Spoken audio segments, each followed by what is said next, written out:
साथियों नमस्कार। कैसे हैं सब लोग। लॉकडाउन जो 3 मई तक बढ़ा है और एंजॉय करें। अपने धैर्य की बड़ी परीक्षा हो रही है उसमें।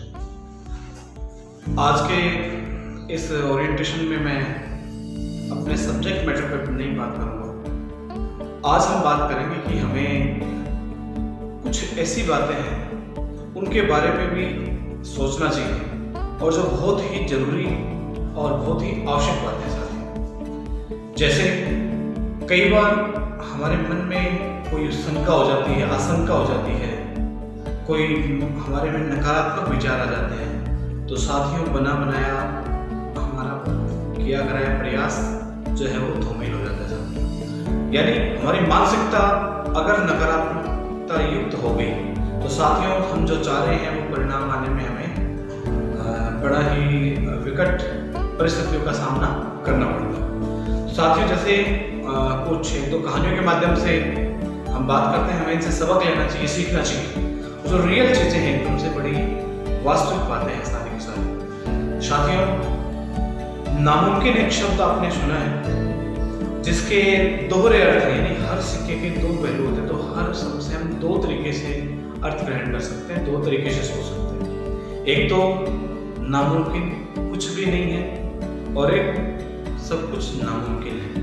दोनों लाइनों को अगर अपन विस्तार से देखेंगे तो पूरा अर्थ बदल जाता है, सब कुछ बदल जाता है साथियों। अगर अपन बात करें, हम इस प्रतियोगी परीक्षा की तैयारी करने के दौरान जब देख रहे हैं, आज हमारे लिए जो पहला ध्येय क्या होना चाहिए, हमारा जो उद्देश्य क्या होना चाहिए, तो हमारा उद्देश्य जो हमारी इच्छित जो मंजिल है, हमें वहां तक किस प्रकार से पहुंचना है, वो सारी बातें हमारे दिमाग में होती हैं साथियों। नामुमकिन सिर्फ और सिर्फ हमारा भ्रम है साथियों, केवल हमारी मानसिकता का नकारात्मक पहलू है साथियों। अगर आप नामुमकिन को भी सकारात्मक तरीके से सोचने लग जाए कि कई बार हम विकट परिस्थिति में घिर जाते हैं, अब कुछ नहीं हो सकता, बस खत्म हो गया सब कुछ, ऐसा कुछ नहीं है साथियों। सिर्फ मानसिकता, ये एक शब्द है 5 अक्षरों का, मानसिकता, इसी के ऊपर सब कुछ चलता है साथियों। मैं आपको एक छोटी सी कहानी सुनाता हूँ साथियों। एक बूढ़ा बैल था एक किसान के पास। एक दिन वो बैल अचानक कुएं में गिर जाते हैं, तो किसान बड़ा परेशान, उधर बैल अंदर से चिल्ला रहा। तो किसान परेशान होता है, वो सोचता है कि मैं क्या करूं क्या नहीं करूं। तो साथियों किसान लास्ट में ये फैसला कर लेता है कि अब ये बैल बूढ़ा हो गया है, मेरे आगे भविष्य में ज्यादा काम आने वाला नहीं है, तो इसको अब मरने दिया जाए। तो किसान गांव वालों को और इकट्ठा करता है, अपने एक दो साथियों को लाता है और वो विचार करता है कि इस बैल को कुएं में ही दफना देते हैं। साथियों किसान और वो लोग मिलकर क्या करते हैं कि उस कुएं में एक एक परात सब लोग बारी बारी मिट्टी की डालने लगते हैं। जैसे मिट्टी गिरती है, बैल एक बार तो चिल्लाता है, पर अचानक बैल की आवाज आना कुएं से बंद हो जाती है। किसान बड़ा चिंतित होता है कि क्या हुआ, बैल इतनी देर से चिल्ला रहा था, अब अचानक उसकी आवाज आनी बंद क्यों हो गई। साथियों उसकी आवाज आनी बंद इसलिए नहीं होगी कि वो मर गया होगा। साथियों उसके दिमाग में जो पहले शब्द घुसा हुआ था कि नामुमकिन, कि अब बचना नामुमकिन है, अब तो मैं मर ही जाऊंगा, लेकिन अब उसने नामुमकिन में भी कुछ संभावनाएं तलाश ली। जैसे किसान ने झुक के देखा, जैसे लोग मिट्टी डाल रहे थे परात से, बैल क्या कर रहा था, जिधर से भी मिट्टी आ रही साइडों में हिल रहा, इधर उधर हिल रहा था, और वो हिल हिल के पता क्या कर रहा था, जैसे मिट्टी नीचे चली जाए वो 2 कदम ऊपर आ जाता था। किसान लगातार और वो लोग लगातार मिट्टी डालना जारी रखते हैं और कुछ देर बाद, कुछ घंटों बाद वो कुआं पूरा का पूरा मिट्टी से भर जाता है और बैल हर बार अपना प्रयास करके एक एक पैर कदम ऊपर हटाते हुए कुएं से बाहर निकल जाता है। तो साथियों ये सब क्यों संभव हुआ? अगर वो ये मान लेता कि ये मेरा बचना ही नामुमकिन है, तो वो मानसिकता उसने साथियों बदल दी। उसने मानसिकता बदल दी कि मैं अब भी प्रयास करूं तो बच सकता हूं। साथियों और भी बहुत सारी कहानी है। एक और छोटी सी बात इसी संदर्भ में आपको मैं बताना चाहूंगा। सब लोग जानते होंगे, आपने क्रिकेट के भगवान के बारे में सबने सुना है, सबने उसको खेलते हुए देखा है। जी हाँ, मैं बात कर रहा हूँ सचिन तेंदुलकर की। साथियों वर्ष 2010 से पहले वनडे क्रिकेट में कोई भी दोहरा शतक नहीं लगा था साथियों। लेकिन जब सचिन तेंदुलकर ने फरवरी 2010 में दक्षिण अफ्रीका के खिलाफ दोहरा शतक बनाया तो साथियों आप देखते हैं कि आज 7-8 दोहरे शतक वनडे क्रिकेट में अपने नाम दर्ज करा दिए, जिसमें रोहित शर्मा जैसे खिलाड़ी तो ऐसे जिसने 2-2 बार ये कारनामा किया। तो साथियों ये सब कैसे हुआ? ये संयोग नहीं था साथियों। वर्ष 2010 से पहले किसी ने ये मानसिकता ही नहीं बनाई कि हम वनडे क्रिकेट में दोहरा शतक भी लगा सकते हैं। हाँ, उन्होंने सोचा होगा, लेकिन उनके दिमाग में ये था कि दोहरा शतक लगाना बड़ा मुश्किल है, नामुमकिन है।